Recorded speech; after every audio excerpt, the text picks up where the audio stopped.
who has a lot of roaches and a lot of zerglings and a lot of banelings, just kills it.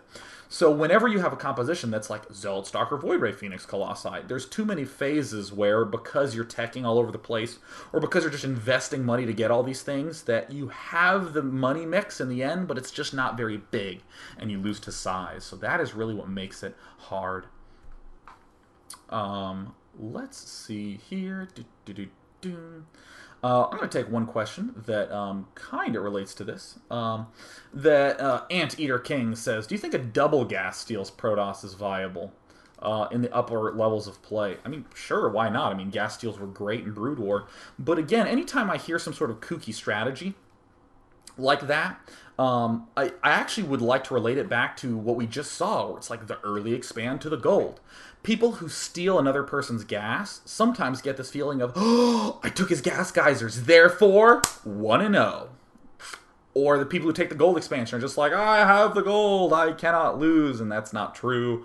So it's important that, again, you have a plan that accounts for that. Wow, I just spent 150 minerals, end of really early probe, stealing both his geysers. Hell, have I even made my first gateway yet? Might be a little bit hard to pull that off.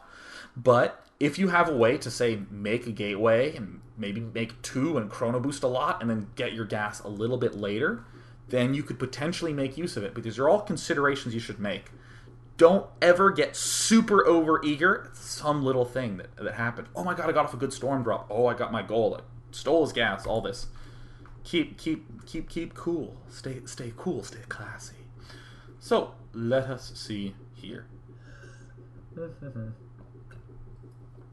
going to take one more question. Oh, and also one thing I want to throw out there. This is a build that Jinro was doing for quite some time in the early stages of the beta, and I just think it's cool, so I'm going to just throw it out there. In Terran vs. Protoss, he would open for really fast Reaper. Pretty normal, 10 depot, 12 racks, 13 gas. I couldn't remember the word for it, refinery, there we go. And then, as usual, he makes a command center, as his Reaper is making. Seems pretty ordinary. But he lets his Reaper count build up to 3, and he rallies his Reapers to the Gold Expo. So that way they can kill the rocks really, really fast. And then he takes his command center and he expands to the Gold and just goes 5 Barracks Marauder. And I guess nowadays you do like 5 Barracks Marauder Marine. But because he has this huge surplus of minerals, he can actually support getting that many barracks that fast. And because he got these Reapers out that early, he actually can kill the Gold Rocks off that fast. And he can bounce in there and do a little bit of harass. See how everything just sort of plugged into each other? And of course, because he takes this gold expansion, he kind of has to make 5 barracks. So that way he can have the maneuverability to defend a base without the use of a ramp, without the use of a narrow choke. So you can sort of, see how you can do this sorts of cool stuff between there. So let us take one more question from Chumpy, who says, before you started the game, you said you really liked the creep play and what MadFrog did against TLO in the Blizzard thing. But in this game, there was absolutely no no expanding of the creep, and very poor use of it in general.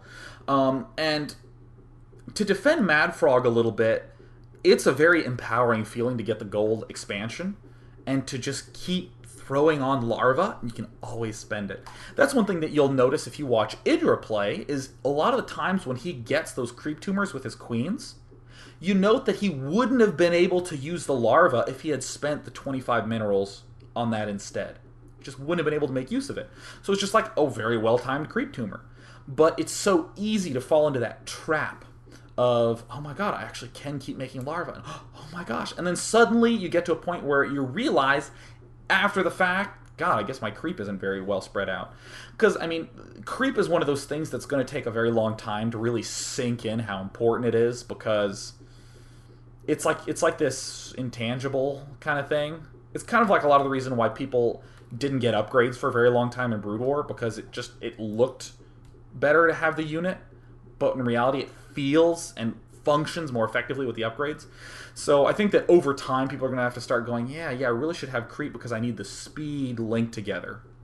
which is, of course, very hard to tell when you're just like, I have 12 extra Hydras! You know, that is an exciting time. But those are the thoughts I will leave you with. I've been going for 45 minutes and 37 seconds, so without any further ado, ladies and gentlemen, I'm going to be signing out. I did, of course, want to say that you should go to the Green Forest LAN Cafe event in Ventura, California that I will be shoutcasting over the weekend. And, of course, you should tune in to Germany. You should call up Germany, and you should be like, excuse me, I'm looking for day 9. And people will be like, oh, my God, wow.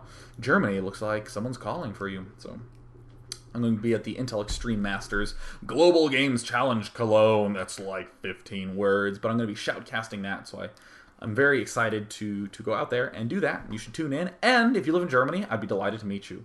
So without any further ado, I am going to go eat something with meat. See ya.